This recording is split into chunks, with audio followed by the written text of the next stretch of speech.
I hope you're good and waking up rested. I'm super glad to see you here again.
All right, good morning, everybody.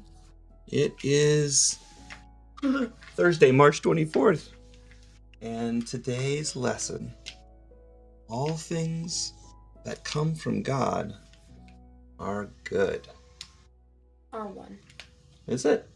Thank you, honey. R1. Oh, I got her here. All right, I think I'm in the right spot. Let's go and practice our reading. Today's lesson is 83, a summary lesson of 65 and 66. Lesson 65 is, my only function is the one God gave me. Lesson 66 is, my happiness and my function are one. Dad, would you read these for me? I'll get the notes set up for us.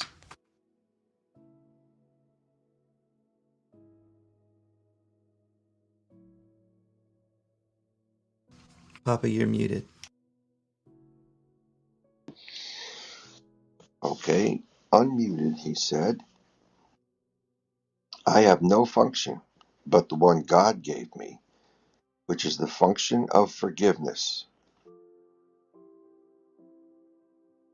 This recognition that my only function is from God releases me from all conflict, because it means I cannot have conflicting egoic goals. With one purpose only, which is forgiveness, I am always certain what to do, what to say, and what to think. All my ego's doubts must disappear as I acknowledge that my only function of forgiveness is the one God gave me. More specific applications of this idea that my only function is the one God gave me, I take these forms.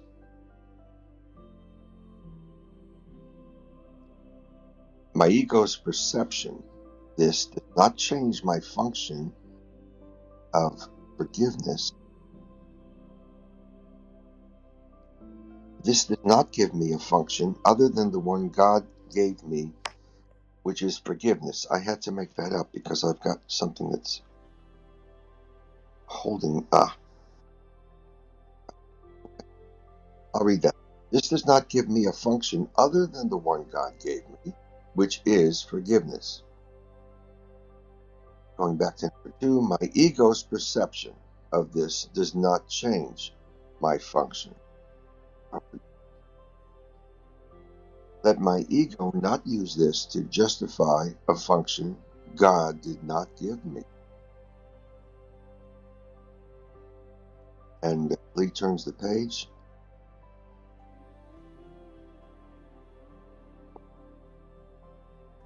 That's lesson 65.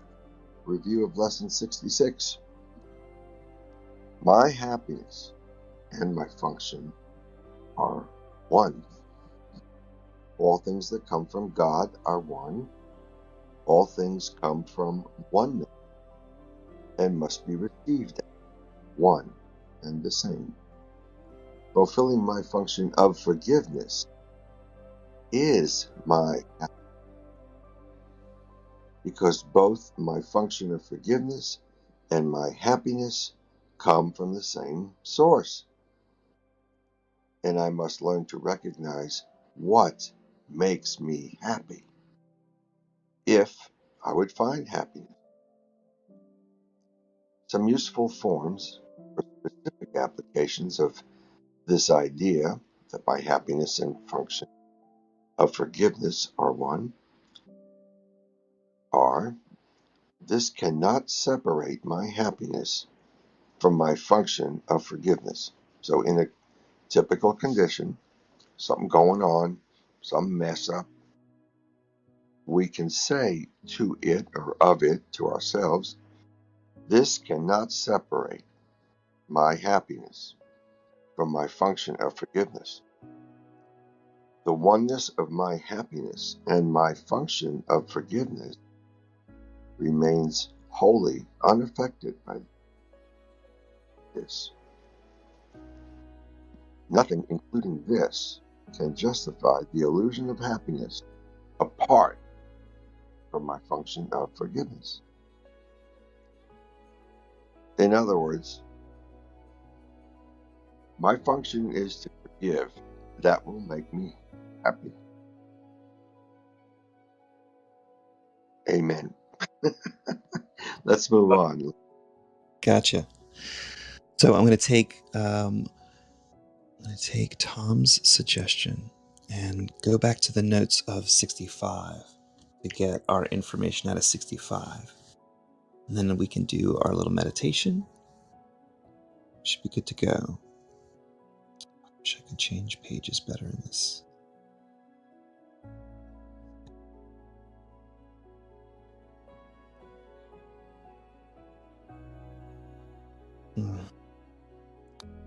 Well, I'll just go about it this way. So 64. My goodness.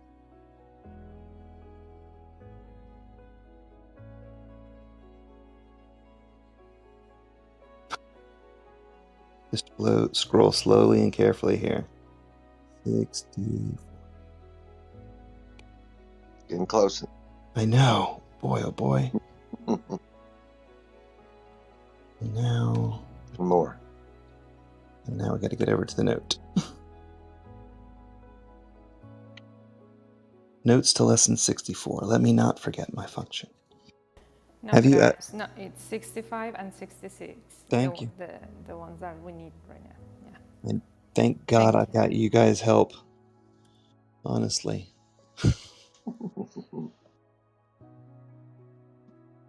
Well, made it to the notes of 64. There we go. Notes of 65. I'm back here. My only function is the one God gave me. Did I get it right? Yep. All right. Have you ever found yourself in a stressful situation? Often stress arises when we have conflicting goals or different desired outcomes for a particular event.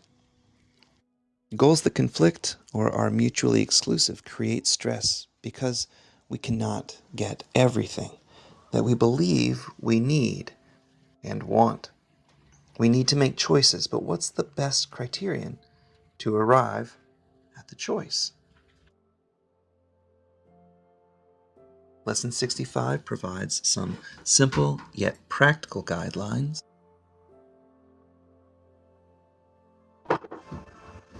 to follow. If implemented in your life, these guidelines for your decision maker to follow, if implemented in life, these guidelines will clarify your mission and simplify the decision-making process while maximizing the benefits. The first criteria is to have a single purpose. Actually, criterion, sorry. Plural, criterion. The singular criteria is a criterion. The first criterion is to have a single purpose. When you have a single purpose, you develop a laser focus. Your decisions and actions are based on this simple question. Will making a particular choice move me forward towards my single purpose? Of course, in time and space, we often have multiple goals in mind for each day in our lives. In this case, it's important to prioritize your goals. For example, if we were to categorize our activities, they would fit into one of three categories. Category A is working directly on the accomplishment of the number one priority that aligns with our single purpose. Category B items are needed before we can move on to the category A. They support or are necessary steps towards the completion of category A. In what category C items may be fun and enjoyable, but these items do not support or move you any closer to the completion of either a category A or a category B item. Well, could I add something?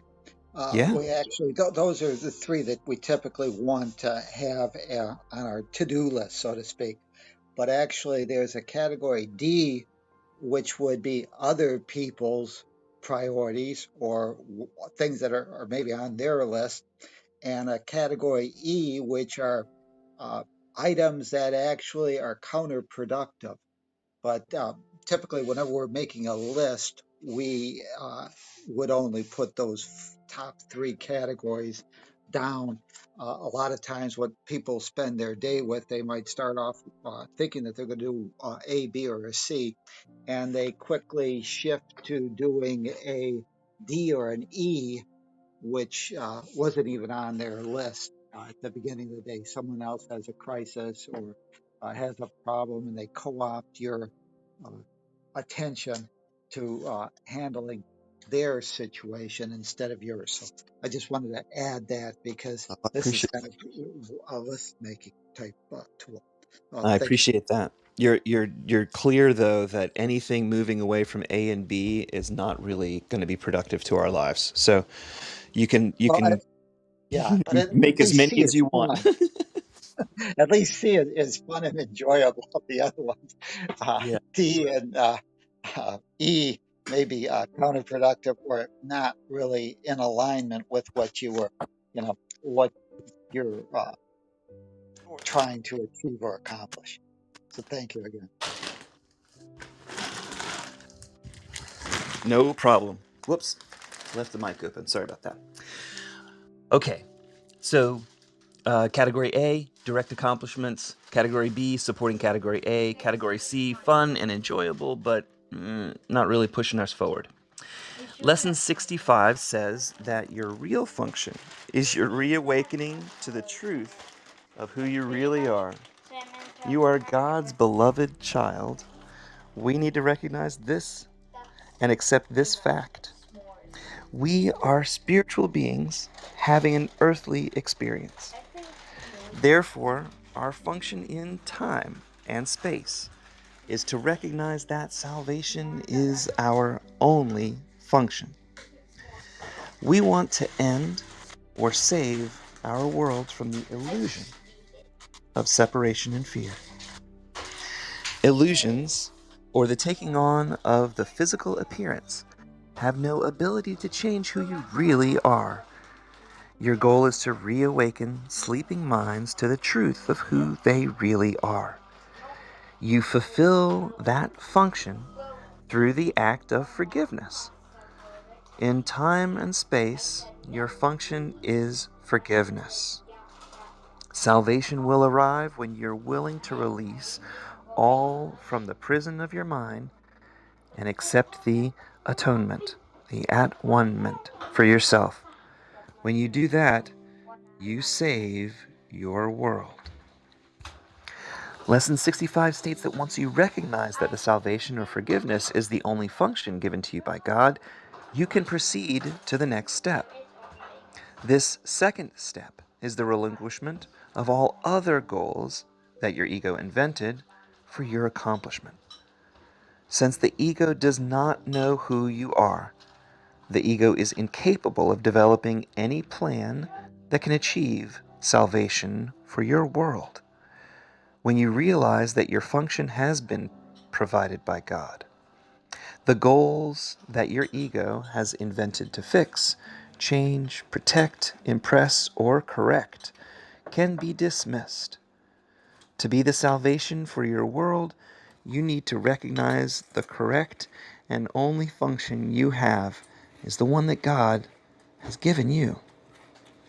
Then you need to drop any allegiance to your ego's thought system and follow exclusively the thought system of love and forgiveness. You need to follow the Holy Spirit's plan for salvation. Only by doing both can you reclaim your divine birthright as Savior of your world and obtainer of the peace of God. That's your destiny, because it's the will of God. God's will and your will must join in that single purpose. Let's take a moment to relax, take a deep breath, get in touch with ourselves. I'll do a meditation of lesson 65, and I'll touch on 66, and we'll have our plan for the day. Adriana, would you like to get us started in the meditation? Okay, of course. Well, let's all get comfortable in our position. Let's start with the breathing. Start to feel all the noises around you, the way your body is rested, even if it is in bed or in a chair. Can you feel the weather around you and everything around you in this moment? And start to breathe in deeply, filling up your lungs, and go down to your stomach, open them wide and easily. Then hold it a little bit and release it fully, completely, by putting your belly bottom against your spine. And then take another deep breath. Hold it a little bit and release it. And let's place our attention in our hearts. Our heart is feeling today. It's still sleepy, a little bit worried, a little bit okay or not, it doesn't matter, just feel it. And then imagine this beautiful light pumping from your heart to your entire body, lighting up all your cells, lighting up all the things around you, lighting up all the things in your house, in your city, in your country, lighting up all the world. And the same light lights up everything outside the universe. Everything is light. And you go beyond, beyond, beyond, where only you can see light. You place yourself there and breathing easily this beautiful light.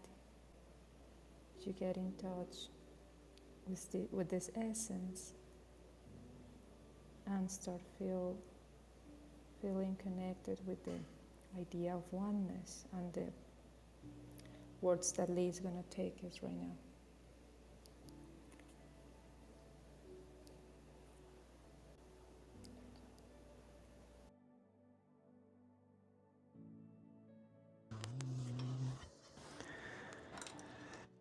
Today, my only function is the one that God gave me. And my happiness and my function are one. meaning God put me here to be happy. My perception of this does not change my function. This does not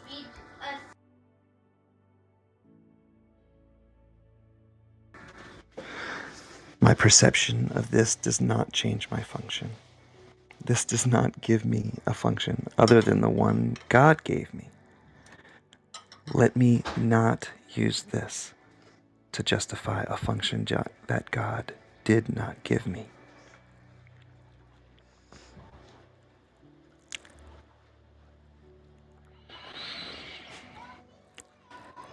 It's important to merge these two ideas because they become one throughout our day.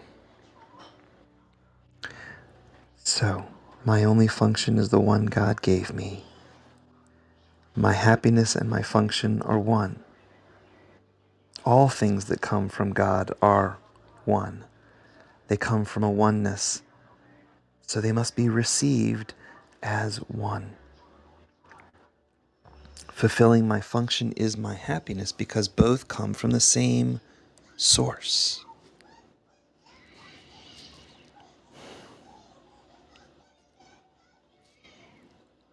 When I run into something today that might keep me from my happiness, these are the thoughts I want to hold in mind. This thing cannot separate my happiness from my function. The oneness of my happiness and my function remain wholly unaffected by this. Nothing, including this, can justify the illusion of happiness apart from my function.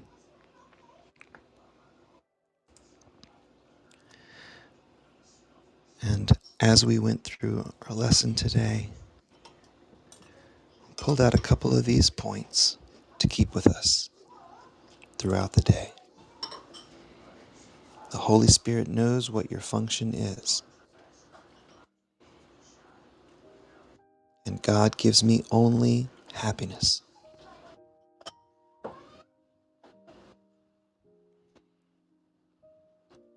God has given my function of forgiveness to me, therefore my function of forgiveness must bring happiness. That's the logic we're following.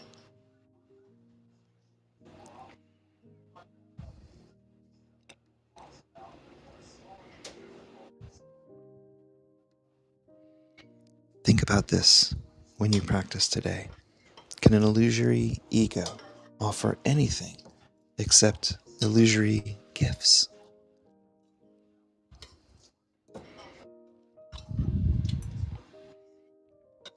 Let's take these thoughts with us today. My happiness and my function are the same. Slowly think about them for a little while as you say it.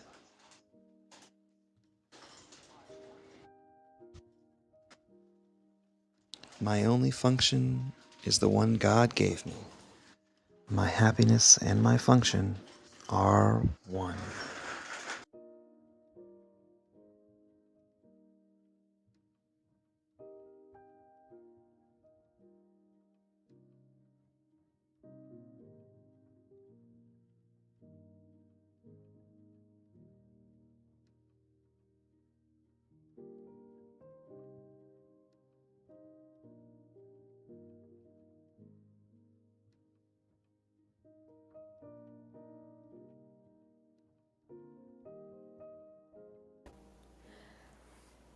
Now, let's take a deep breath and bring your attention with these ideas back to your surroundings. Start to feel everything around you. Feel your body. Feel this beautiful light inside of you, giving a lot of calm within you. And this light, it's taking over all of your body, and this light goes through your feet to the center of the earth, And the center of the Mother Earth will bring you back this beautiful, fresh, new light. Receive it from the feet, through your feet up to your body, so you can have your entire sensations right now in the moment. Bring your awareness to your body with this new sense of being connected to the earth with this beautiful energy. And let's start our morning and our conversation with these thoughts, being fully aware that we are one. So you take your deep breaths and start to feel all of it, all your body being awakened, being here and now. Good morning, everybody.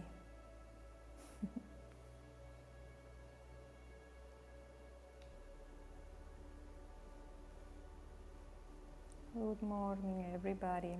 Hi, my friend Stella. Good morning. You missed the meditation. We just finished the meditation, but we are here now to start talking about these two concepts of today. My only function is the one God gave me, and my happiness and my function are one. So I would love to have the questions from Tom's book. Honey, Lee, but Lee already left, right?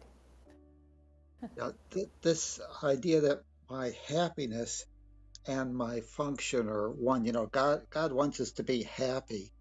And when we get too caught up with the physical form and the drama that seems to be appearing all around us, we often tend to forget that that's our number one or a priority, and we slip into other things. Uh, and I mentioned, there's the A, B, C priorities, but there's D and E. And often when we look and we review our day and we realize that our purpose was to be happy or to be, and really, when we speak of happiness, we're really talking about inner peace. Inner peace is when we're acting in an alignment with the values and principles that we've identified ourselves to be. So if I want a peaceful world, I need to be peace within me. But we're really looking for inner peace and happiness.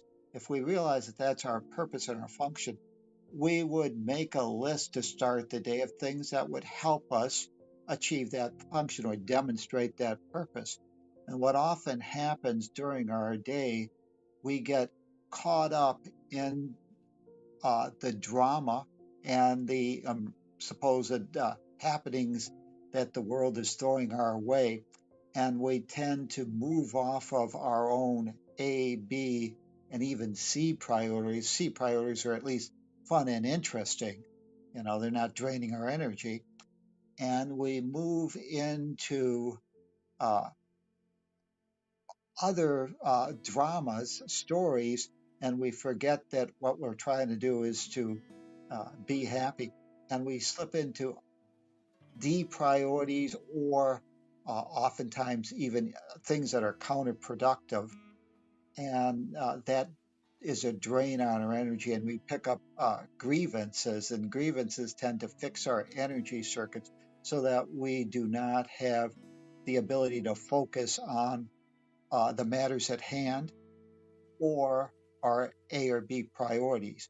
So just be aware, if we always realize that our purpose is the reawakening to the truth, and that our experiences are designed to help us reawaken to that truth, and we maintain that we're a learner, not an earner, we'll see that this world is presenting learning lessons for us to be or demonstrate and provide feedback as to how we're doing on marching forward on our A and B goals in life. So spiritual people don't have to ignore this world, but we have to use this world as a learning device to move towards that reawakening to the truth that God's will is that we be happy, and God's will is that we recognize that we're perfect, whole, and complete, and that nothing that the world of circumstance can throw our way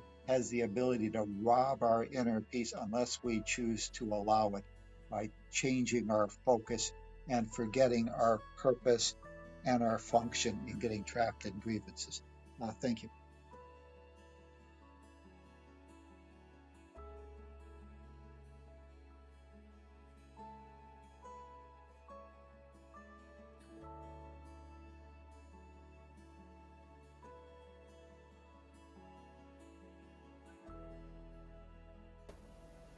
Well, how is everybody?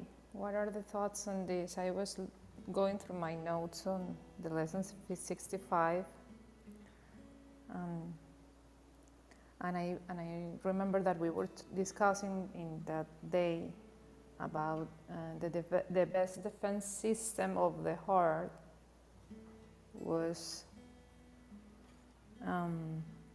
having it pure. I mean, having the heart completely connected to the idea of being well, God is there. So with the trust and the faith, you get to have this kind of boundaries that are not really boundaries at all. It's just that the defense system, the best defense system, is just love. That were my notes on lesson 65. I right now don't have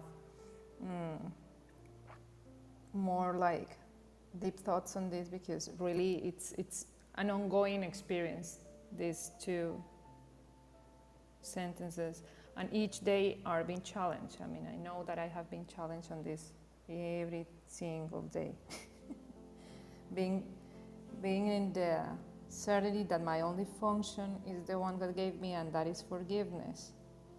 It's just an ongoing experience. Each day I have a small amount of challenge in that area, with everything, with my daughter, with my ex-husband, with whatever.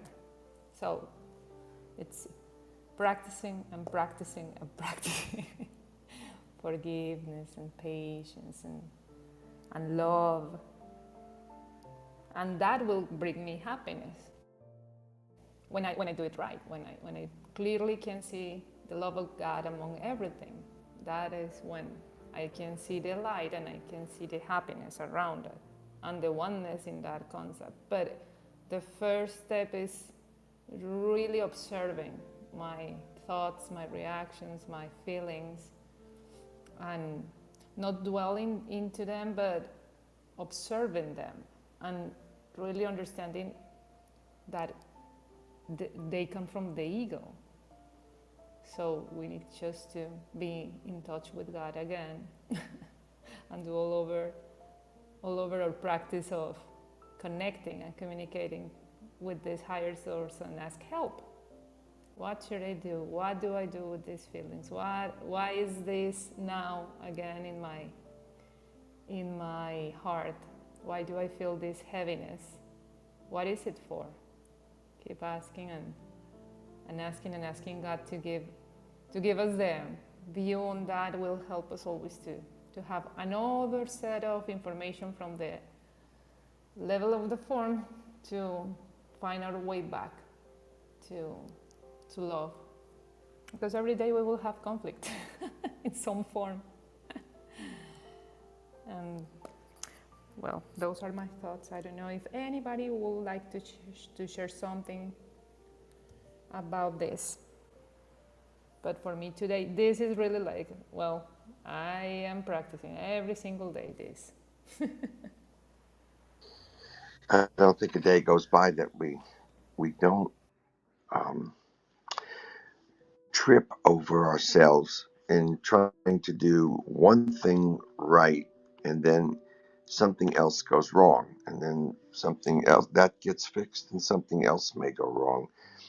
And all of these things are temporary judgments that I am making on myself that are not making me happy. And when I find a purpose for forgiveness, that can help straighten out that kind of day and restore the happiness that I'm looking for. I don't go around looking for reasons to forgive necessarily. I go around looking for what's going to make me happy right now. That's what we want and deserve and we get. And the only key to that is to find, if there is a grievance that we are acting on, then find a way to forgive that, to forgive the person who supposedly caused that grievance, and forgive them. And sometimes that forgiveness involves making amends. Sometimes it doesn't.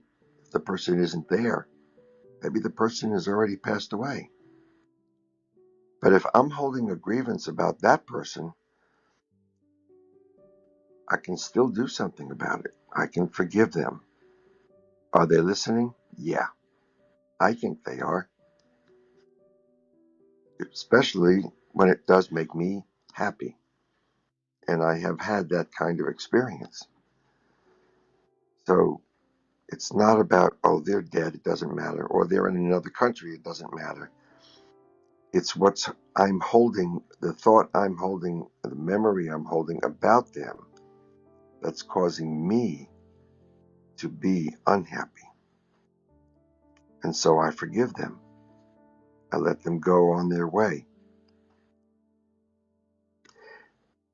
I'd like to ask Maggie to tell us, because I have not heard her, um,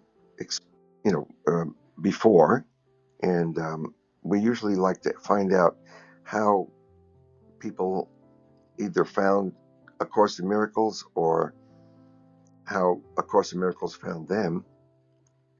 And Maggie, if you're available to speak, it would be great to hear a little bit about yourself.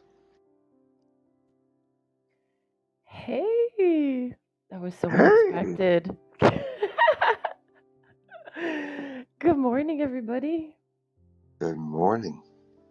I am just really happy to be here. Like, I just feel really grateful for you guys, and I love that.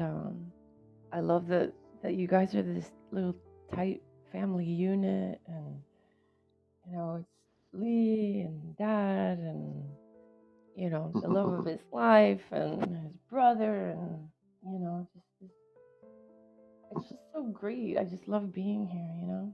I really, it just kind of, I just found it, but I think what it is I just kind of like follow frequencies when I go on Clubhouse. I just like have to find the right, you know high vibration or whatnot. So I think the rooms just kind of find me, and I get up early. I'm here in Florida, and yeah, I get up around 6.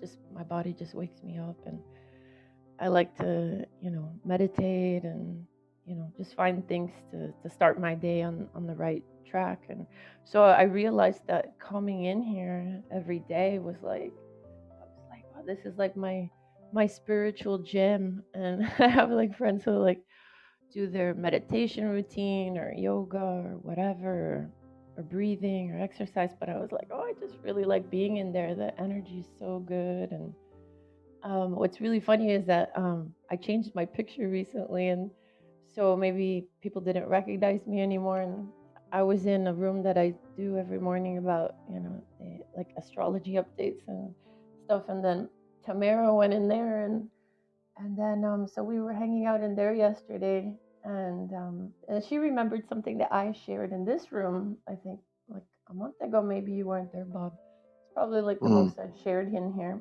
And she remembered what I had said, and like reflected it back to me and said that it had, inspired her, which was what I had said about. And I needed that validation too, because it was like different things I had been learning recently kept pushing me to that as well.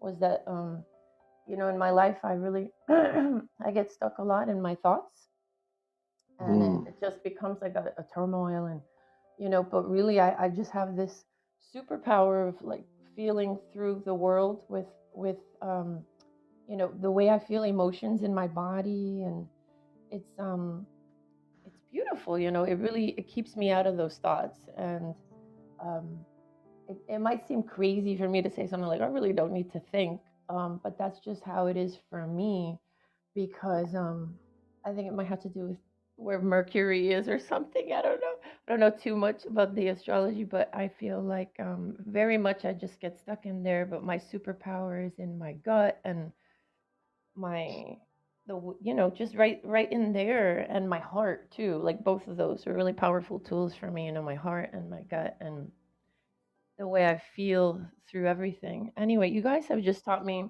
a lot, really, so much, with all of your words of Love wisdom. And you, Maggie. oh my gosh, I love you guys so much. Really, it's just such a beautiful thing to wake up and be like, yay, I woke up in time to be in there. And I don't always share, but I'm always deeply absorbing all of your messages, and it's really sinking in, and I do feel such a difference in my life. And of course, it's not just this room, it's just become like a way of life. And so a lot of the things that you guys say in here, will reflect back and the rest of my life. And I was like in New York yesterday and just, had thoughts, but Lee's voice came into my head and like, you can't solve a puzzle in the dark and stuff like that. And I'm like, oh man, these guys are like awesome. They don't even realize like Good.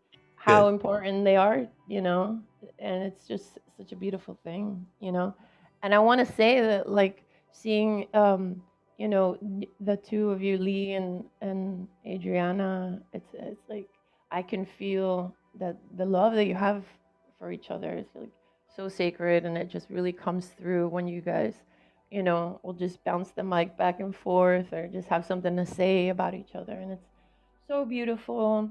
And one thing that I've repeated many, many times, and it was such a lesson, was maybe a few weeks ago, Adriana said something about how you said about your father wound, and how you had kind of like taken that and allowed that to maybe like blur the way you saw men, in all of your male, relationships with men in your life. And you realized that maybe like when you met Lee, you were able to see that divine masculine of yourself in him, and so you were able to like forgive that past and realize that we are just all one. And so I think it's so beautiful, to meet the love of your life and to be able to see your reflection and your divinity inside him. And it's just incredibly beautiful and sacred. So, I don't really believe in religion or church. I was raised Catholic. And, what Tom said, one morning when I came in, and like, you're not a sinner.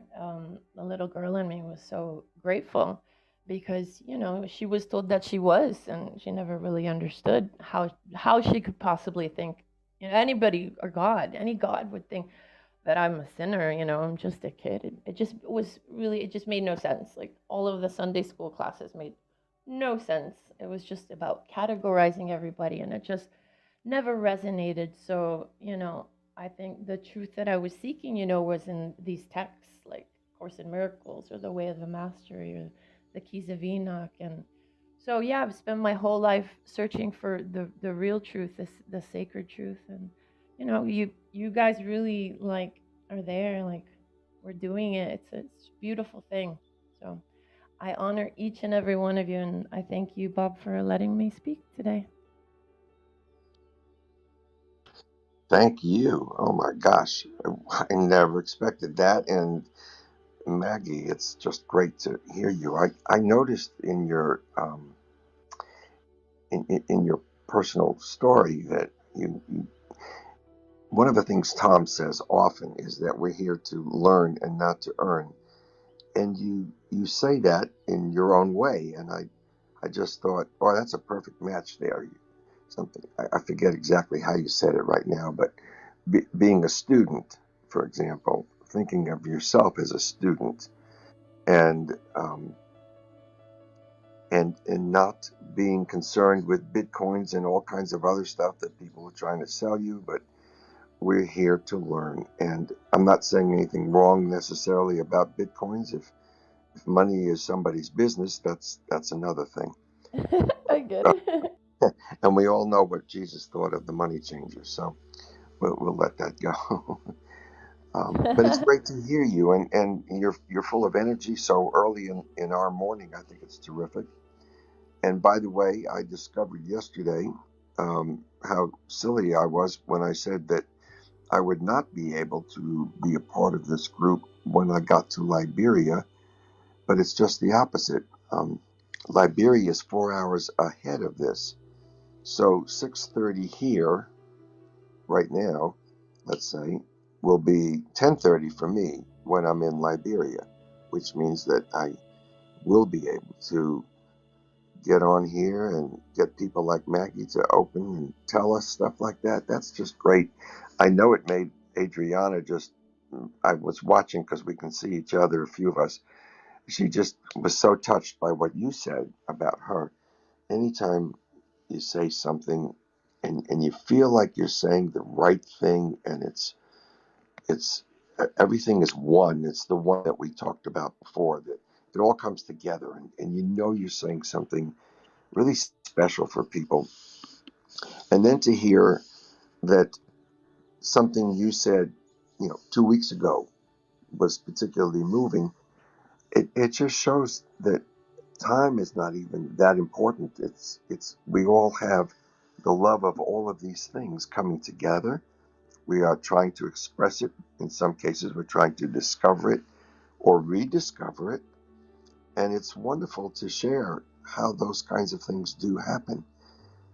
That's what keeps us all together. And it is kind of like a family. It's literally family, but it's also, I have a new brother in Liberia. He happens to be black and he's a pastor. And we talk every day, and we have fun talking about it. And when I call him up, he says, "Blessings, brother." And it's the family expands. And this is our chosen family, not necessarily our given family.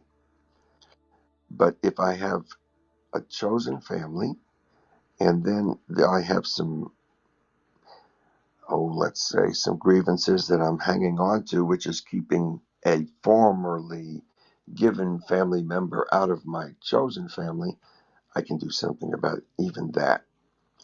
So thank you for opening us up today, Maggie. That was just terrific. And I'm going to yield the floor to anyone else who'd like to speak. Yeah, well, I have to say to Maggie as well that I'm really, really thankful, and I honor you as well, because everything that you said is the things that we all have been feeling in some form. I first entered this room on, I guess it was like late September, and ever since I feel at home. I have always said this. In fact, with Stella, we started to explore Clubhouse like around the same time, and when we talk, and we connected with Stella very soon, and we made friends like sisters very soon, and we connected so deeply with her, and we always talk about this the same way Maggie does, that it's just that it feels like being at home in the living room talking about life, and it's so nice. So yeah, this experience with Bob and Lee has been really like being at home, and that, of course, from my own perspective, became something really greater in my life. So I cannot be more grateful. And one of the greatest gifts that I can say that my ex-husband gave me was really that realization, that awakening, that I was really letting all the male part aside because I was being just hurt, that I didn't saw those concepts as me. So I'm super grateful for every single one of our years together, even if there were some painful moments there, because those made me really, really realize that I was not being, not feeling fully holy and complete, and that always creates chaos. You can't enter any relationship with you feeling some kind of emptiness or lacking if you are willing to let yourself go through life realizing this, that you are fully complete, even if you are not so sure, but if the concept makes sense to you, then you walk through life with your relationship with a different perspective, and the other people will not come to you to give you just a lesson, but to show you the love, to show you the light. And that is what has been going on with me in those special relationships that I had with men. Kurt was my best teacher in that. And now, of course, we are moving into another kind of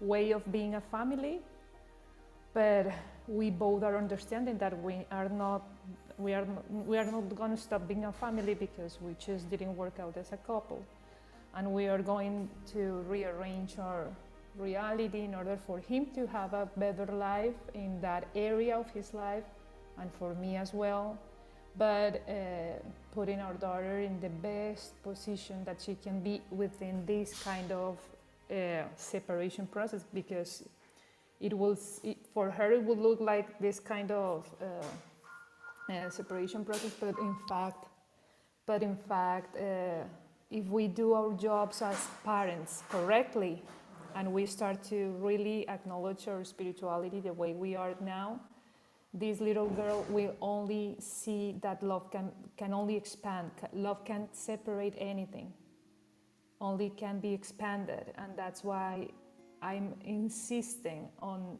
this as my life now. I'm following this path with A Course in Miracles as my life now. What I see in Lee, even it's his darkness, because there's some days that he can be really like full of grievances in some form, because he has a lot of situations as me in his life. So whenever I feel like these grievances and situations that are taking really a good toll on my peace of mind, we are walking together the path without any doubt that we can help each other to see the light, and not like saving each other. We are not saving each other. We are just reminding each other that we are in the ego and we need 100% faith diet. So there's no need for us to feel like we are now complete because we have each other. No, we are entering into a new relationship, feeling ourselves in the process of remembering that we are fully, completely holy and perfect. And that's how you build probably a holy relationship. It's not about being perfect or being the savior of the other person. It's just walking the path together, looking up to God to start to walk through life with love, because the love is within you. So you only need a partner to help you remember that the love is within you, not outside. And everything that you see in your partner is you, even his darkness. That's why my relationship with my ex-husband could be done in like record time. I was really trying to have my divorce done like 4 years or something, and only until I figured this great lesson out was that he started to really, and I let go. I mean, I really let go everything. I let go of everything, the attachments that I have on this house, the attachments that I have, because I really could realize that love can make you rebuild your life in the best way you can imagine. You don't even imagine the great life that you can have, because you're not letting God work through you. And I let go all of the attachment and seek God, and that's the way that everything happened here in my relationship with my ex-husband. And now we are in such a great great point of view about how we are going to move forward on this.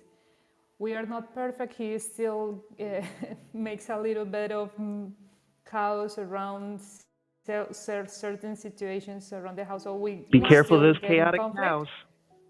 Yeah, yeah.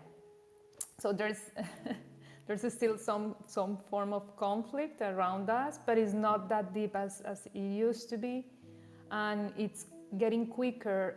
His realization that he was out of his righteous mind. I'm meaning my ex-husband. There has been happening more faster that if he messed up in some point, then it's faster that he really the next day or later on he present an apologies or present something to try to make things better, and that never happened before. So I'm trusting that as long as I keep my mind in this path, everything around me is really getting in the best and highest possible way. So it's just reordering. I mean, we are reordering all our mess in our minds, and that will bring people around you that will support that if you really get the determination to follow your exercises and your path in this.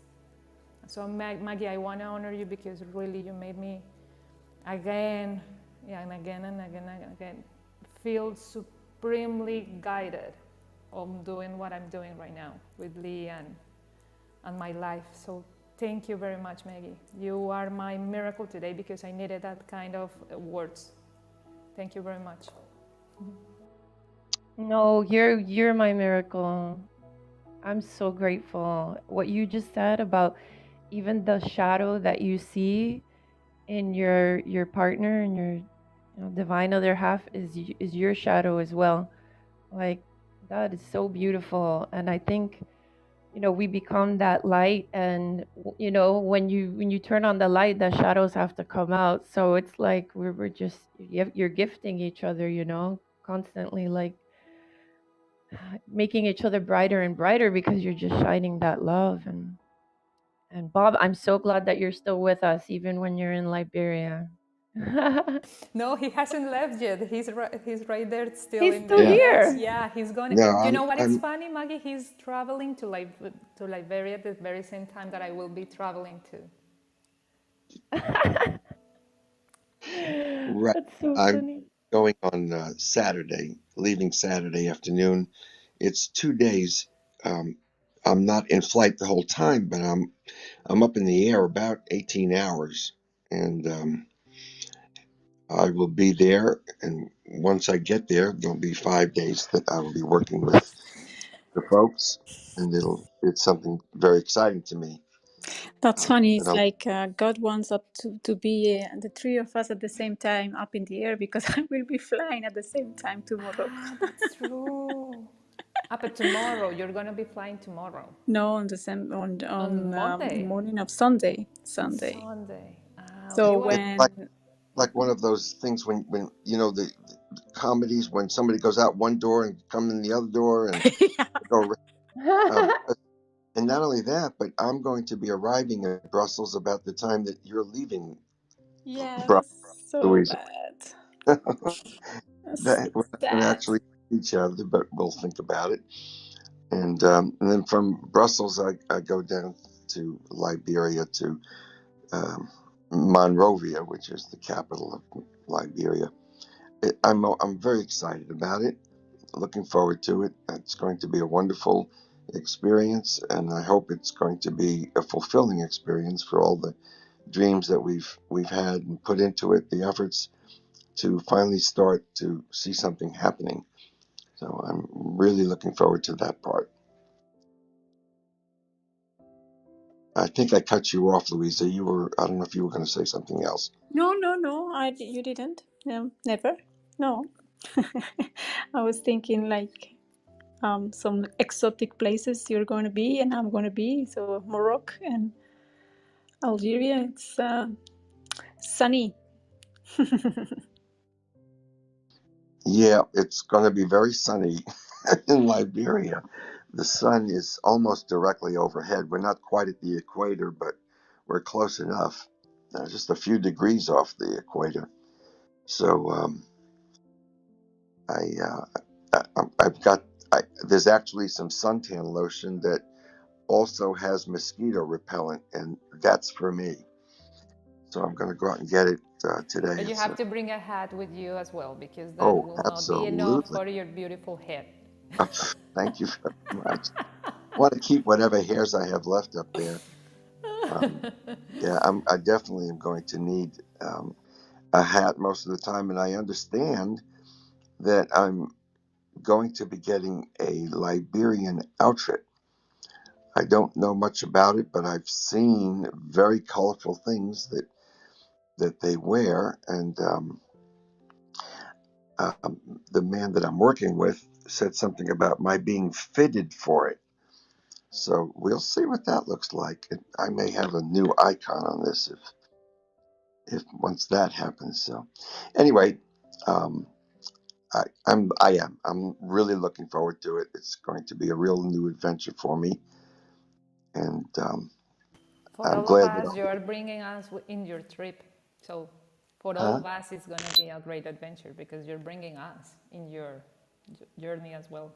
In your journey, Well, we'll be all with you. well, except for Rosa, I can say that the things that I'm going to be seeing, I was told no white man has ever seen before.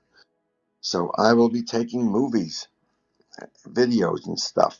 I'm glad Lee taught me those things that he has taught me, and I'll be bringing some of those kinds of visual memories back as well. It's going to be very exciting. By the way, in terms of an everyday kind of situation, and Maggie, I thank you for bringing this part up.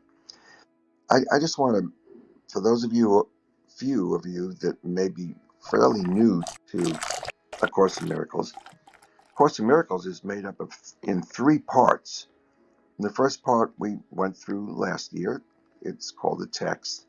We're now in the workbook for students, which takes the whole year and which helps us reform the way we think. But there's a third section called the manual for teachers.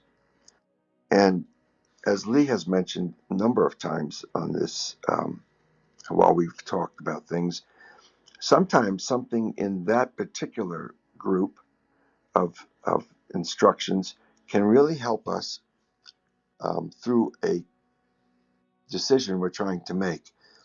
We all become better students when we start to get into a position of becoming a teacher. Because when you teach something, you really learn it better and better because you kind of have to take it seriously if you're going to try and teach it to someone else. And there are some early lessons in the manual for teachers that anyone at any time can pick up and just look through, and you may find something you were looking for there. I know that the program, the whole Course in Miracles became so much more clear to me when I began to follow that. And one in particular that is what Maggie reminded me of is doing this every day. That's what a teacher does. And therefore, ipso facto or whatever, it's what we as students need to try and do in some fashion or other. And it says in the morning. So that's what Lee and I, started doing almost 6 years ago. I think it'll be August, it'll be 6 years that we just started doing this every single day. And with the internet and all of those things, it makes it very easy for us to do it. And we're doing this with people all over the world. So it's kind of exciting to look at it that way.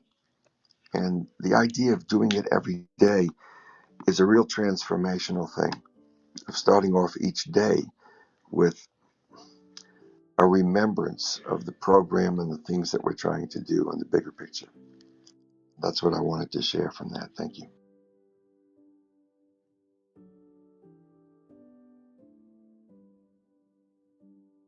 So this morning, hey guys, how is everyone traveling through the world today? How you feel? What you claim this morning? My only function is to be with God. My only function in what is it? My only function is My the only function is one the one God God gave me. gave me, and I am on that function. It has started a brand new journey. My journey here is to help my aunt and my cousins get through the death of my uncle and the sickness of my aunt. It's not a punishment. It's my function. It's my assignment for right now. And The my happiness forgiveness of it, yeah. and my function are one. So I have to be happy in this process because I accepted the assignment. It's like that song that says, just say yes. When God gives you an assignment, don't ask him why. Don't ask him to show you all of it because you won't do it. Just say yes. Every morning I wake up, and I don't wake up because I've been pretty much sleeping when I can, it's like a baby. You know, you sleep or rest when they're resting. New journey for me, brand new journey. But this is a woman who was my mother when my mother died. 23, she took me in, me and my sister. Just graduating from college, just gave birth to her first child, but yet they took us in. They didn't have to. It was already planned. God knew exactly who to put in charge of my life. He already knew. He knew that I was going to experience the loss of my mother at 10. He knew all the struggles that could happen along that way until 10. And I have forgiven it all because we're all on a journey and we're all representatives of God walking. Some of us know it. Some of us are aware. Some of us walk in a godly state. And some of us just fuss and fight and resist and have a rough life. I choose something different.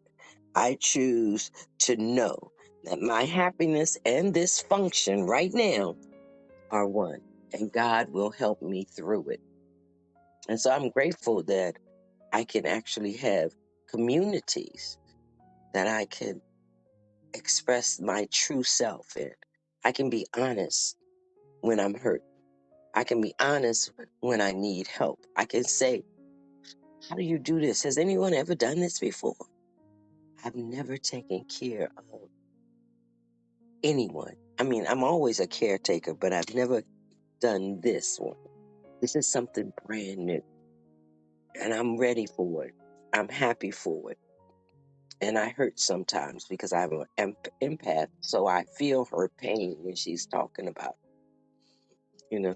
Thank God, God gave me good hands to massage, oils and herbs to help heal. And even if she does not believe it, she's willing to at least try it. You know, at least try it. So she's surrendering to the help, and I am grateful for that. And I pray that she always is like that. And I know that this is not a long-term journey. I know that there will come a time when I have to leave and do my travels, and do what I'm going to do. And I have to rest in the fact that God knows exactly what to do and who to send her way to help her through this while I'm gone. You know, I just Rosa, love we God. are we are all with you, and I personally hug you from this distance because I know how you feel about these women. My mom had the same experience as you. She was taken in at the age of 8 when she lost her mom. And your experience for me is like talking to my mother. So I, as well as Maggie said, I honor you, and I and I can only ask God to grant you the entire energy that you have to feel the love. I mean, that God gave you the sufficient energy for you to shine that love onto them. I want to ask you something, because in my personal experience, my biggest challenge in life was with men, because I thought I didn't have a father, right? So, with my relationship with men, I could understood that my conflict was with the male part of God. God is balance between the opposites, right? So in your case, you lost your mom, and the entire experience of your life gave you another solution for it. But when you were out of this knowledge that you have now, what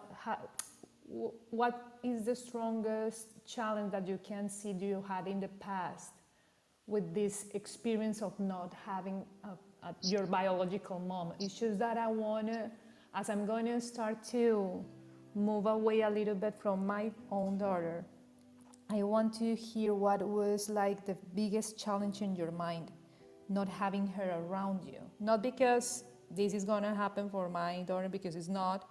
It's just that if every single one of our experiences are part of one, I would love to hear what was your perspective when you didn't have this experience with Course in Miracles, just to have a little bit of your own journey in perspective of mine. So can you tell me what was the biggest I ego think the challenge that you biggest had? challenge for me without having a mother is to have that feeling that you were being protected, that you belonged.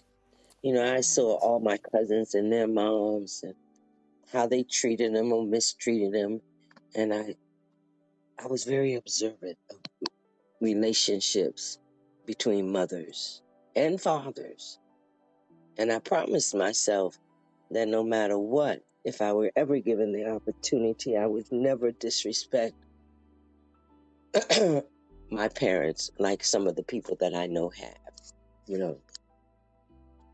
But I have in my whole experience, I guess around high school, I realized that all of these women, my aunts, my great aunts, even strangers in high school, women, I went to an all girls school, would take me in, would love on me, would assist me. So even though God took my biological mother, he replaced her with amazing women that I recognized as being amazing when I was 16. But there was a lot of resentment because these folks that I was looking at didn't really appreciate their mom like I thought they should. But that's my thinking. And I have to, at that time, that's what I thought. How could you speak to your mother like that? Anyway, so I went through a whole lot of, I can do this by myself. I became independent. When I came back from college, I instantly went to St. Thomas again with nobody there. And I was taken in by an amazing family to whom I'm still friends with. I learned early, and even though I didn't really have a, a religious faith or any of that,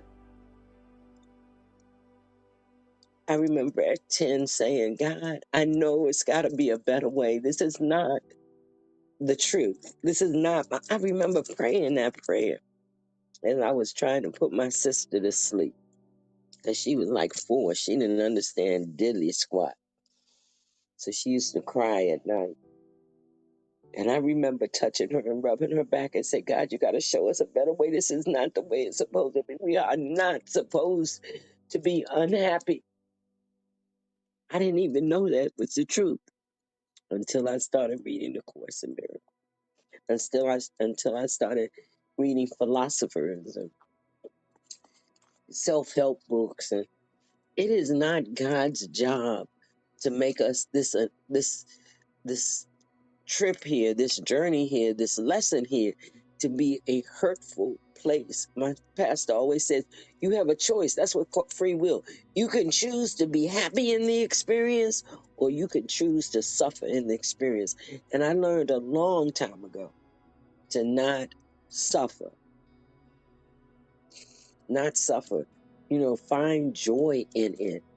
And it didn't happen until I started reading the course where I could really get with that, wrap my head around it. No matter what it looked like or felt like, I could be happy. And so when I was younger, when I was in my head and feeling bad, I cut on the fastest dance music that I could possibly play, and I would be dancing around the basement, just dancing in that way. And I felt better. And it's funny that nobody told me that. That's just how I soothe myself. And there were some other things that happened that I had to forgive myself for because I It's was, funny that you say that about the dance because my mom, I recently found out that my mom wanted to be a dancer. I mean, you're really like my mom. girl, me in that basement, we would rock and roll, and then I'd cut it off and I'd be good. I'd be good. My auntie, my youngest aunt, says it all the time. She said, I was at one time staying with my grandmother, my mother's mother, when I had the basement. Girl, me in that basement had a good time. I also got involved with the Ouija board back there until one day I sat down and it talked to me. I sat down and that little piece in the middle spelled out, "Hi, Rosa." That was my first experience with true spirituality, and it scared me to death. I put that bad boy, I don't think I've touched the Ouija board since. But I know that I'm an empath, and I know that I am actually, what I'm going through right now is um, standing in the love of who I am and forgiving and cleaning up some stuff that I may not have done, work that I've done. But I also Somebody know, has to clean the kitchen, right? right, and I know that I'm the one that's going to release all of this stuff from everybody in my family, and they don't even have to know, but they will feel the impact of me doing this work. I They honor, will. I honor your determination, your experience, and all the light that you shine. You Thank you. really, Thank really, you. it's a gift. It's a gift for me to hear you here. So thank you very much, Rosa. Thank you. I Well, I'm love gonna you. be cleaning. Look, I'm gonna be cleaning up some stuff for us too, Of course, because everything that you're going to do for them, in fact, will have a ripple effect and everything around you. yeah, So for us, will be as well part of yeah. You yeah, when you do this kind of healing or this kind of processes with others, you will always do it for the entire yeah. It's our mankind. community, Yeah, so entire I know community that, that it's and around you. yeah, it's not my journey by myself, you know. And people don't really have to be aware of it because we are so spiritually connected. We're all connected, you know, and we all feel the ripples of everyone else's experiences. I know this for a fact, and I'm grateful that I know it. And I'm learning some new things about the cousins that I was raised with. I'm seeing them differently, and it's just going to be. I refuse to be sad about this, and that doesn't mean I won't shed tears. I will, but it will be releasing any negative, anything that's in my spirit that no longer feeds me, no longer need. I don't need it, you know. So I am trying. Well, right now, I'm really, since I'm in her house, I am really trying to find a time that I can do my spiritual bath and do my spiritual work. And a place, set up a place where I can do that.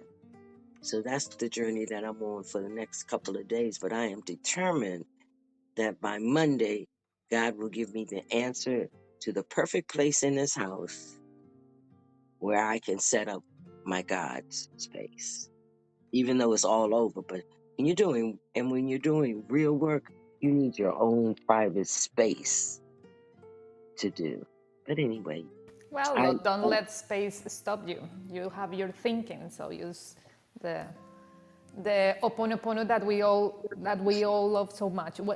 We both love Ho'oponopono, so use it in your house, so so you can feel the house and you can feel inspired to yes, find the yes, solution. yes. Adriana, Yeah. you guys have a great day. Have a great trip. You You know, too, Rosa. take I'm a with many you. I'm pictures. with you. And my brother who's going to Africa, every white person needs to go to Africa. Make sure you go to those slave castles. Because when I A- went to Africa, I realized that Africa's history is everybody's history.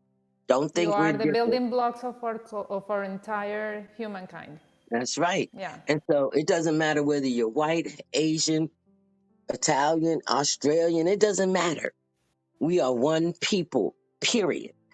There is no separation except for the separation that we make in ourselves by saying, oh, well, white people only do that or black people do this. No, people do the same kind of stuff. It's just different scenarios and different settings, but they're all the same. We're all the same. We have all the same lessons to go through. Some of us go through them now in this plane, and some of us have gone through them in planes, past history. So there's no difference. And make sure, is that Bob that's going to Liberia? yes, ma'am. Girl, look, Bob, I wish I was with you because that's one of the places I want to go.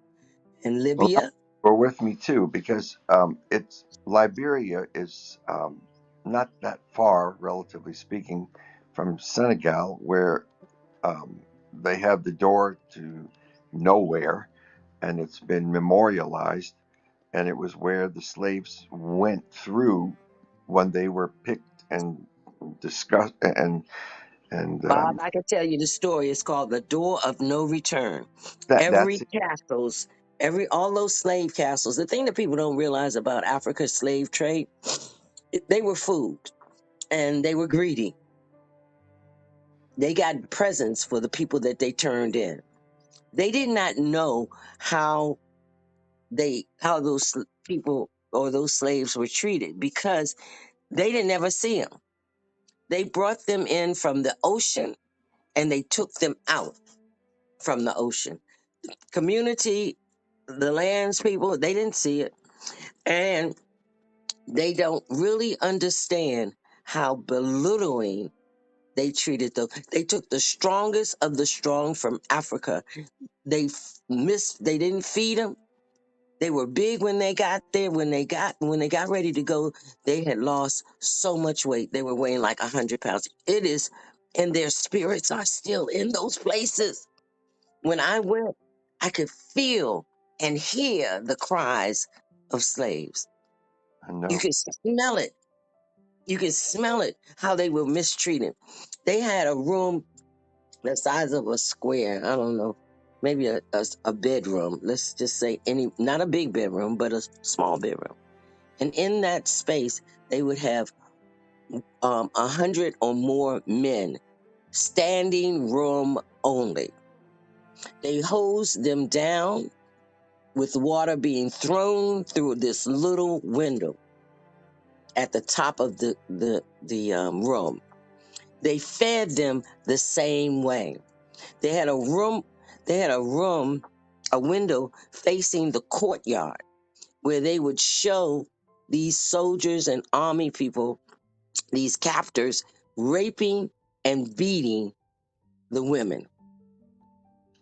And if they had a child, they would give the child to the other community, or they would keep the child as another slave.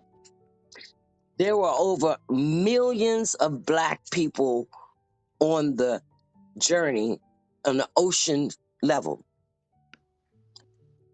They should be afraid of the black slaves that they brought here because we are the strongest of the strongest of the strongest people to ever make it this far. Because 1 million people, if you ever get the opportunity, and it's for everybody, to go to the African Museum in Washington, D.C., the first floor in the basement is the story of slavery. My heart cried when I read how they were mistreated. They would get board with 500 or more people. And when they got to America, they might have a good 20 people left. And the reason being is because they were all chained together. And if he didn't want to go, he'd jump ship. And all the other slaves would go with them until they caught and broke the chain. They lost a lot of cargo coming back to America, back and forth. And they dropped us off everywhere. They dropped us off in South America. They dropped us off in the Caribbean. They dropped us off. They dropped a little bit. They sold slaves all over all over the world before they got to the United States. And the thing that they don't realize, most Americans don't realize, not all of us were slaves. In the beginning, there were dentured servants, black and white. And the aristocrats in America would pay for their journey. And it was 16. The first Africans that came to America were indentured slaves. There was 16 of them. And when they got the idea to increase, to create this slave thing, their whole status changed in the United States. And so a lot of them were enslaved, because they were free, but people didn't, those slave owners and people who were searching for slaves, they didn't pay any attention to that. But some of us did not. Not all of us lived in a slave mentality. It's like the guy who started Chicago, Nantucket. He was a very wealthy ex-slave. He bought his freedom, and he also enslaved. He had slaves that he dealt with. So, but the thing is, the lesson that I received from this whole slavery thing is that there was a people in Africa who thought they knew more than God. Sometimes God has to teach you a lesson that is so devastating that it just affects your whole self. People who say, oh, the white man did this or the white man did this. No, we really did that to ourselves. They were just the means to get to the end. Learn how to be more faithful. And that's one of the reasons why a lot of black slaves were really God-fearing people. That's the only thing they had. And they Ro- tricked the slave masters a lot, just through their African heritage. They tried to take our spirituality from us. And if you ever get a chance to go to the Bible Museum in the United States, in the African slave Bible, there were only 16 chapters. And the only chapters that they used all qualified slavery. They took things like honor your master. You ain't talking about no man. You're talking about God. But that's not what the Bible. They took exactly stuff to make us feel that we were in the right place and God wanted to do us. That's what he wanted. We had to honor these people. Do what they say. It's all right to whip your slaves. We are property. They took all those and put them in a 16 chapter Bible.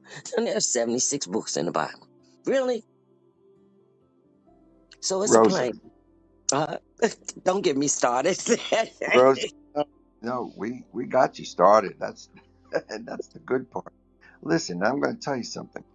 When I was introduced to this whole idea in Liberia, and I began to think about it as an architect and as a person who's going to help create communities in Africa for people to come to live by extracting the mineral wealth that's already there and using it to enhance their lives, anyone who wants to live there.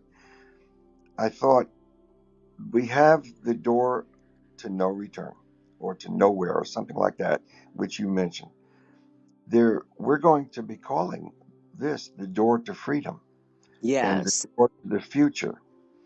And we actually are going to have some kind of memorialized sculpture, which I'm working on at the moment, not at right now, but just working on, because that's what it's all about. In fact, I see this, just to finish this story up, I've got to leave in a few minutes. I wanted to just mention to you, because you brought all this up, this really is the answer to the whole reparations question, because people can actually invest in what we are, the few of us who are doing this, are organizing right now in Liberia, Mm, because it's going to bring um, wealth to a person who can put some money into it. But the money in the bigger picture, the gold and the diamonds that are in the ground in Liberia, are going to be used to build new communities that are sustainable. They even have broadband, they have Wi-Fi, they have potable water, they have aquaponics to provide a full nutritional day of food so that nobody ever has to starve again. and And it's funny. It's that's what funny we're that doing. you use aquaphonics because that actually came from Booker T. Washington. They're using Booker T. Washington's. This man, they use it in the space stations.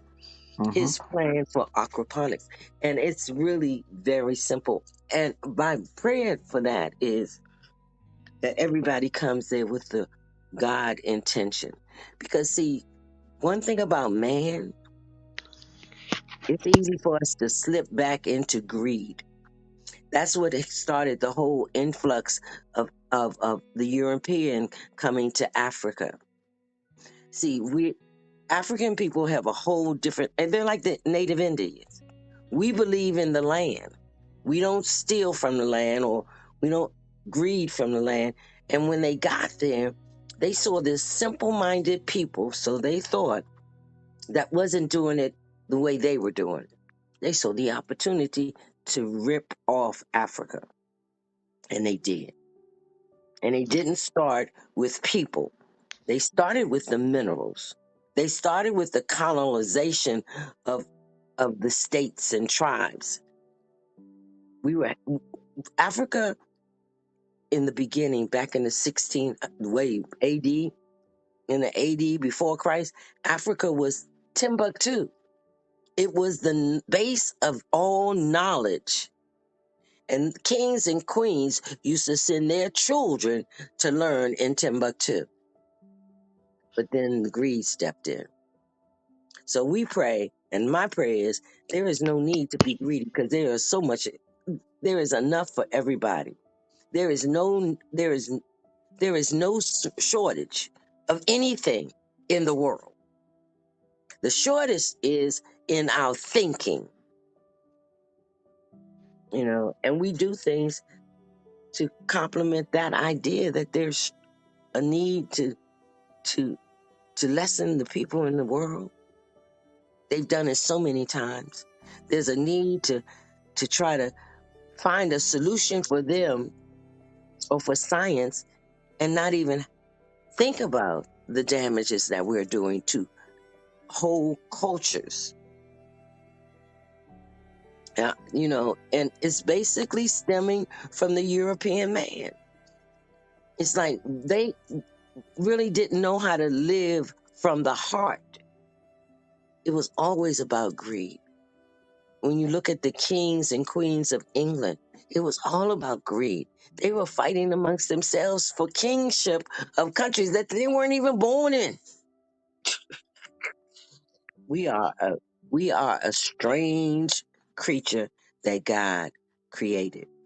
However, we can change that all by living Rosa, in God. these things you're saying right now are exactly, precisely the reason why I'm involved in this whole um, work that I think God has placed before me. There's no reason in the world why I should be involved in something like this. I'm not an expert on Africa. I'm not an expert on a lot of things that would normally cause somebody to pick me. No, I was picked out. It was a complete miracle. It made no sense to anybody except me because it fit exactly into the kind of life I want to live. And I can tell you something else, Rosa. Right now, there isn't anybody in this world that has said, "That's great, Bob, go do it." No, what they say is, "You better watch out for all that corruption. There's corruption everywhere over there." Everybody, and this thought is in the coming out of the mouths of the very place and the people that I go to try and get funding for this. It's absolutely amazing. But one by one, people are beginning to see that there's another way to think about this whole process. Now, I'm actually got a meeting in 1 minute on WhatsApp and talking with some of the folks in Africa right now.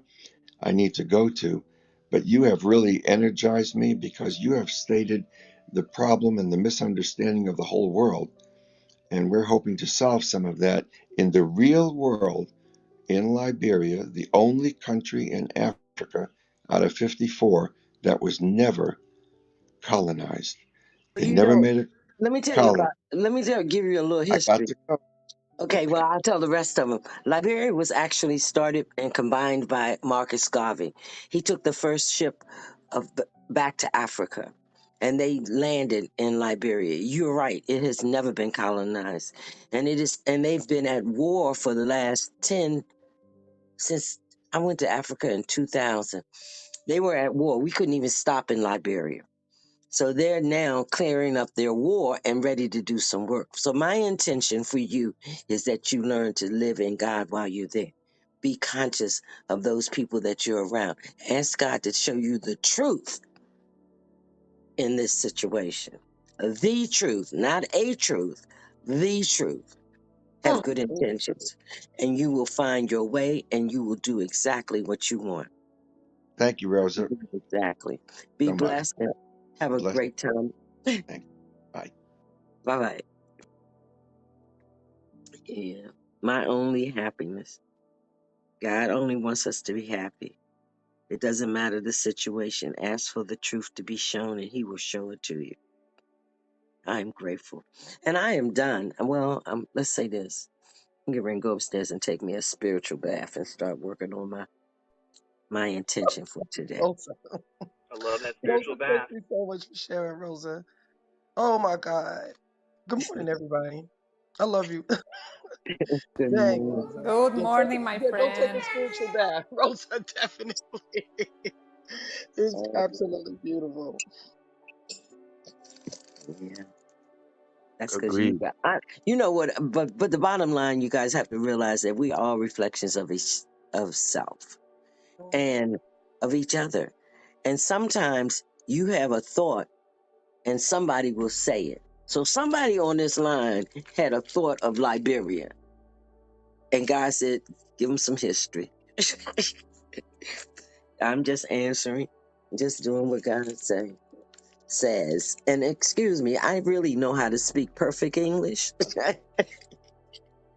But sometimes I Oh, will you go got for, that early morning kind of same thing I do once in a while. I've got to be distinct and make sure I get all of my syllables in, right? oh yeah. Yeah. Syllables. Yeah. That's like I'm using this word. Everybody. Everybody likes this. Everybody want my aunt. Everybody. Everybody. My aunt said, "What is that? Everybody?" I said, "Look, that's just the slang for everybody." You Everybody in the club get tipsy. know. Yeah. Everybody's studying this, even if they don't know it. That's right. Everybody's doing the Course in Miracles, even though. And my cousin told me, my baby cousin, the one who said my name first, told me the other day, "You know, Rose, I'm reading the Course in Miracles." I said, "I'm grateful. I'm grateful. And I didn't know that you guys went through the whole book. I should have joined you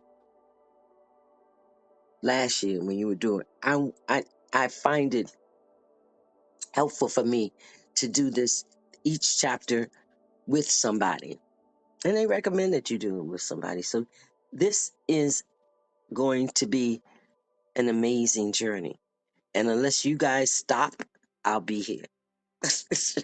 That's all it is. I'll be here. So you guys have a beautiful, glorious day with full intention to do exactly what the Course says today. Realize it and live in it. Right? Like I said, Rosa, thank you. Thank you for the history lesson. So beautifully said. Love you. Thank you. I'm glad I could do it. Peace and love. Adriana, Thank you you. talking? I would just say that you joined in the perfect time.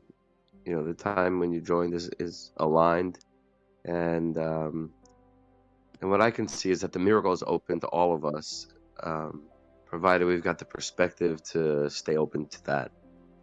So it's here for each of us.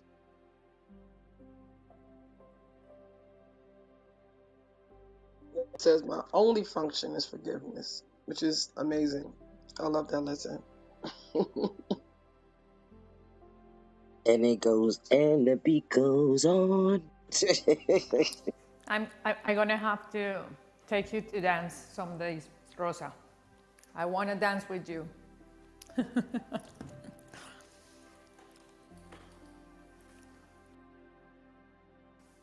We're gonna have to put some music on and everybody get up and dance. Or do a Let's Zoom go. somewhere and we just dance all day. You know, for an hour or 30 minutes. Just have what is it? Shake a tail feather. Shake a tail feather. Y'all remember that song or am I too old? No, Rosa. We don't remember that. But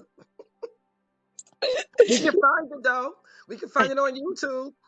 Yes. It's called Shake a Tail Feather. I love that. That's like in the 60s. Don't ask me who it's by. But you can find it on YouTube. One day we just gonna have to take a little minute and just play it. Adriana, you know how to do that. Just play it, shake a dance, and just tear the floor up for about 5-10 minutes. Yes. Hold on. Okay. Yeah. Ooh. Oh, that's amazing. Well, Way to I go, heard about a honey. fella you've been dancing That's with not me, it's over the Estella. You neighborhood. did great. So why didn't you ask me, baby? Or didn't you think I'd come? Why not? I'm up dancing. Y'all dancing? I'm dancing. Yeah. Woo!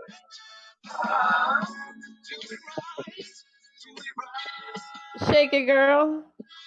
That's what I'm doing.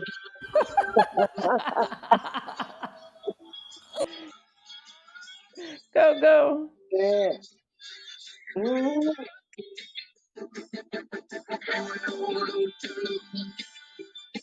That's the You good part.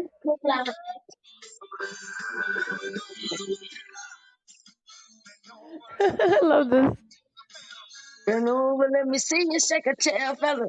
Bend over, let me see you shake a tail feather. Woo!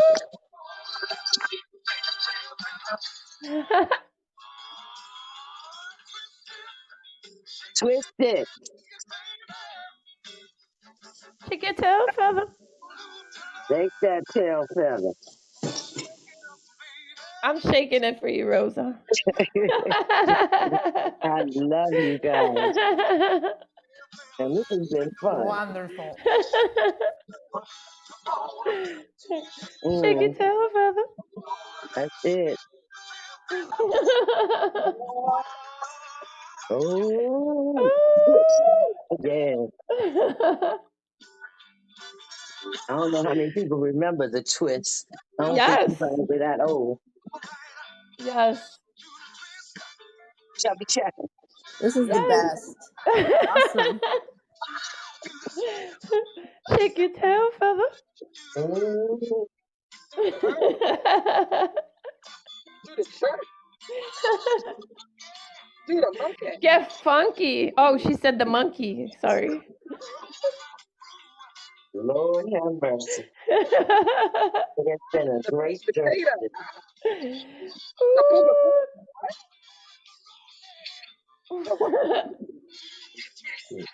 All the kids, y'all. Oh, yes.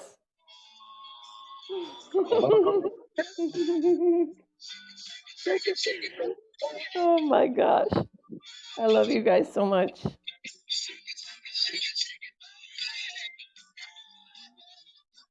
Woo! Modern technology. Find anything. You God. We couldn't have Thank done you, this 20 Stella. years ago. Thank you, Stella, for that music. Well, you Thanks for Like guys. I Miss said, Rosa for remembering it. Yeah, exactly. yeah, have a Said beautiful that the day, best guys. I need to go. So I see you tomorrow. Peace and love. Peace and love. can call it I is love you.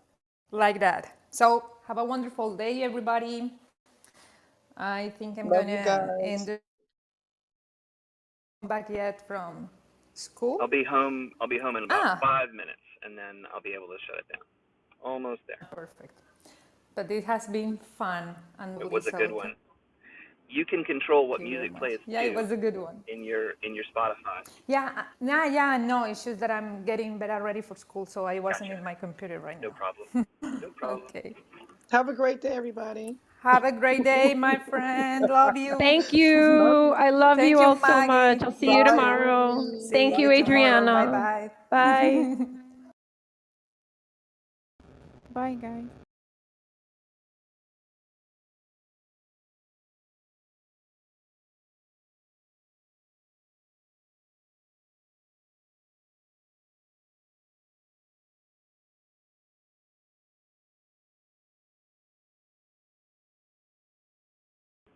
Have a great one, Michael. Hope you're doing all right, man.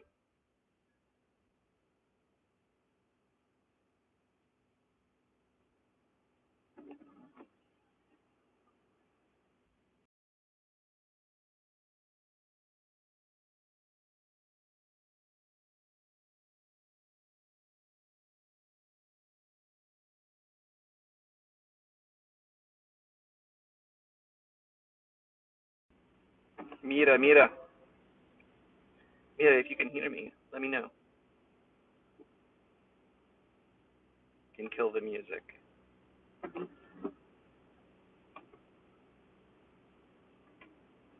Can't join right now? No problem.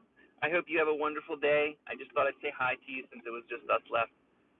I'm working my way back to my house where I can shut everything down because the music is played off of my computer and I had to run my kids over to school. So I can't get back there to shut it down until then. And in the meantime, it's recording and sending it out to the website above and to YouTube, and so I don't want to leave it unattended. But here we go, almost home.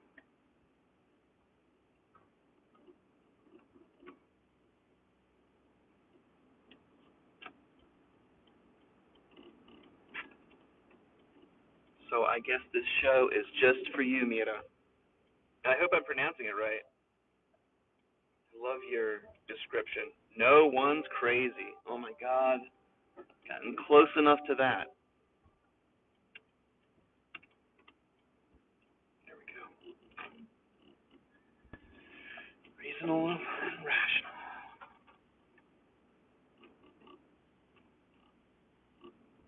Oh, good for you for putting in that LGBTQ part in there. That is wonderful. My daughter's 11. She's told me she's a lesbian. Oh, I am definitely stretching to let her know I love her no matter what. No matter how the world looks.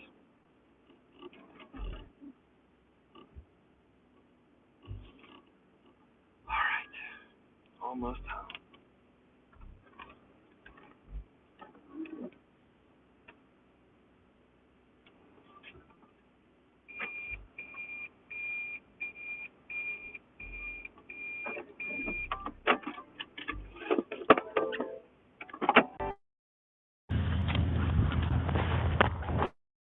doing today, man?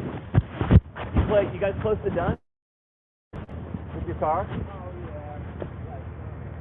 yeah. It is running.